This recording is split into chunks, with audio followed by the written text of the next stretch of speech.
Before the billion-dollar contracts, the instant replays, and the massive stadiums that scraped the sky, there was another kind of football. A game played on muddy fields by men who were part blacksmith, part poet, and all grit. This is the story of the birth of a legend, the wild, chaotic, and unforgettable era of early American football. Imagine this. It's the early 1900s. The forward pass is a brand new, almost magical concept. Players wear thin leather helmets that offer about as much protection as a damp newspaper. The game is a brutal, beautiful mess, and at the heart of it all are athletes who seem larger than life. Let's start with a man who is practically a mythical creature, Jim Thorpe. A member of the Sac and Fox Nation, Thorpe was arguably the greatest athlete who ever lived.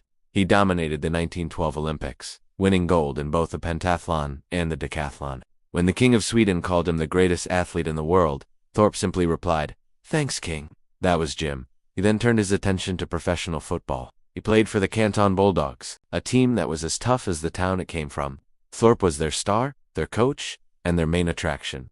He could do everything: run with incredible power, punt the ball a country mile, and tackle with the force of a locomotive. There's a legendary story that in one game, he saw the opposing team's defense shift. He called an audible, and then just pointed to a spot downfield and told his receiver, "You run to that spot, the ball will be there," and it was. He was playing chess while everyone else was still learning the rules of checkers. But the early days weren't just about legends like Thorpe. They were filled with characters. Take Johnny Blood McNally, a vagabond player coach for the Green Bay Packers. He got his nickname by deciding to play under a fake name to protect his college eligibility. He and a friend saw a movie poster for Blood and Sand, and the rest is history. McNally was famous for his wild antics. He'd ride the rails to get 2 games, sometimes hopping off a moving freight train just outside the stadium. He once even climbed onto a hotel ledge several stories up just to get a laugh from his teammates. On the field, though, he was a genius, one of the fastest and most elusive players of his time. Then there was George Hollis, Papa Bear himself. Before he founded, owned, coached, and even played for the Chicago Bears, he was just a guy trying to make a living. In 1920, the team was called the Decatur Staleys, named after a starch company. Hollis famously struck a deal with the company's owner. He'd get $5,000 to start the team, but he had to keep the name Staleys for 1 year. Halas agreed, and the franchise that would become the Mighty Bears was born out of a handshake and a bag of cornstarch money. The game itself was a different beast. Rows were suggestions. In one famous college game in 1894, the flying wedge formation was still legal. This was a play where the offense would form a V shape and charge, with the ball carrier protected in the middle. It was so brutal and led to so many injuries that it was eventually banned. The fields were often just patches of dirt and rock. Players would come off the field covered head to toe in mud, blood, and grass stains, looking more like they'd survived a battle than played a sport. And what about the fans? They were just as passionate. In the early days, before television, thousands would crowd into rickety wooden bleachers to watch their local heroes. The rivalries were fierce. When the Green Bay Packers played the Chicago Bears, it wasn't just a game. It was a clash of civilizations. The stories from those games are legendary: players getting into fights in the tunnel, coaches arguing with referees, and fans literally trying to trip opposing players as they ran down the sideline. But let's talk about Bronco Nagurski. His name alone sounds like it could break a bone. A star for the Chicago Bears in the 1930s, Nagurski was a fullback of unimaginable power. He was a farm boy from Minnesota, and he ran like he was plowing a field. The most famous story about him happened during a game against the Washington Redskins. He was rumbling toward the end zone, head down, when he crashed into a defender, bounced off the goalpost, and then smashed through the brick wall at the back of the end zone at Wrigley Field. When he came back to the huddle, he supposedly told his teammates, "That last guy, he hit me awfully hard. He hadn't even realized he'd run through a wall." And you can't forget slinging Sammy Boa, the quarterback who revolutionized the passing game. Before Boa, throwing the football was often a last resort, a clumsy heave downfield. Boa, a Texas farm boy who learned to throw by aiming at a tire swing, turned it into an art form. He could throw the ball with pinpoint accuracy from any angle. He was so good. They said he could knock a squirrel out of a tree from 50 yards away. He led the Washington Redskins to 2 championships and proved that football could be won through the air. He made the quarterback the most important position on the field. These weren't just athletes. They were pioneers. They played for the love of the game, for a few bucks, and for the pride of their town. They built the foundation of the sport we love today with their bare hands, their unbreakable spirit, and a few truly hilarious stories. From Jim Thorpe's quiet confidence to Johnny Blood's wild adventures, from George Hollis's business savvy to Bronco Nagurski's sheer force of will, these men weren't just playing football, they were writing the first chapter of an American epic. So the next time you watch a game under the bright lights of a modern stadium, take a moment to remember the muddy fields, the leather helmets, and the giants who walked the earth when football was young, wild, and wonderfully unpredictable. They are the ghosts in the machine, the legends whose echoes still resonate on every single snap. Thanks for joining us on this journey back in time. If you enjoyed these stories from the gridiron's golden age, be sure to like this video and subscribe for more deep dives into the history of sports. We'll see you next time.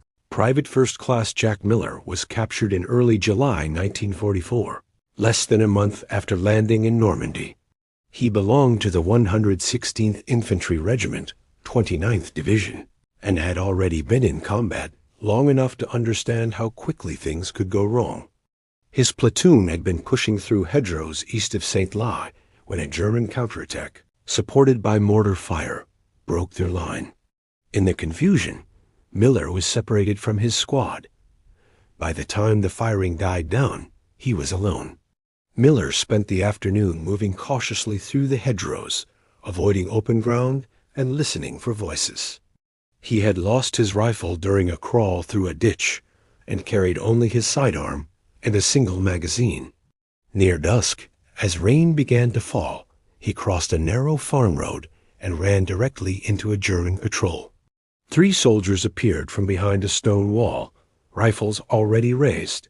There was no opportunity to run. Miller raised his hands and was disarmed without a word. He later recalled that the capture itself was strangely calm. The Germans searched him quickly, taking his helmet, his dog tags, and his remaining ammunition. One soldier cut the laces from his boots and used them to bind Miller's wrists. They spoke little, but their urgency suggested they were as nervous as he was. American artillery could be heard in the distance, and the front line was clearly unstable. Miller was marched along the road to a nearby farm where several German vehicles were staged. Among them was an Opel Blitz cargo truck, its engine running to keep it from stalling in the damp air.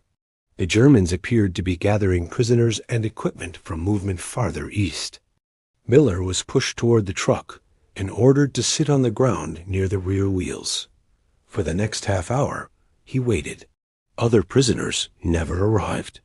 German soldiers moved back and forth, shouting to one another, responding to radio calls Miller could not understand. Shell fire drew closer, and several times the men took cover before realizing the rounds were landing elsewhere. The tension was constant, but disorganized. Miller understood that once he was loaded onto the truck and driven away, escape would be nearly impossible. He was tired, soaked, and frightened, but he watched carefully. He noticed that the truck driver had left his seat to help unload crates in a nearby barn. The keys remained in the ignition. The moment came suddenly. American artillery landed close enough to shake the ground and rattle the truck's wooden sides. The German soldier guarding Miller turned his head toward the impact. The grip on Miller's arm loosened. Miller did not plan the escape in advance. He acted on instinct. He drove his shoulder into the guard's chest, knocking him backward, and dove behind the truck as rifle fire erupted. Bullets struck the dirt and the truck's frame. Miller scrambled into the cab, still expecting at any moment to be shot through the back. The engine was already running. He released the clutch poorly, stalling once before restarting. The truck lurched forward as he pressed the accelerator, clipping one of the soldiers and sending him into the mud. Within seconds, Miller was speeding down the road, hunched low over the wheel, rain and smoke blurring his vision. He later said the most frightening part of the escape was not being shot at, but realizing he now had to drive a German vehicle through territory still controlled by German forces. He wore an American uniform, no helmet, and had no identification. He slowed the truck and turned off the headlights as darkness fell, relying on moonlight and the pale outline of the road. Twice, he passed small groups of German soldiers marching in the opposite direction. Neither challenged him. Near midnight, he encountered a roadblock manned by 2 sentries. Miller stopped the truck, convinced his escape had ended. One sentry approached and asked for papers in German.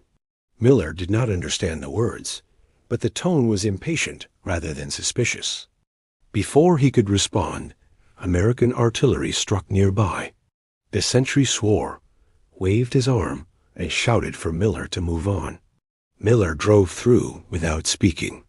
Several miles later, unsure of his position and afraid of running into another checkpoint, Miller drove the truck into a ditch beside a field and abandoned it.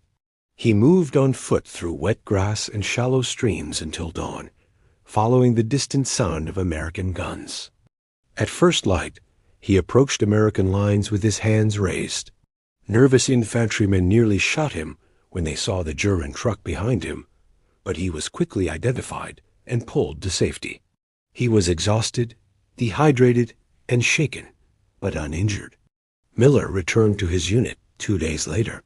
His experience was recorded briefly in company notes, then largely forgotten. Like many such escapes, it was as much a story about confusion as it was courage.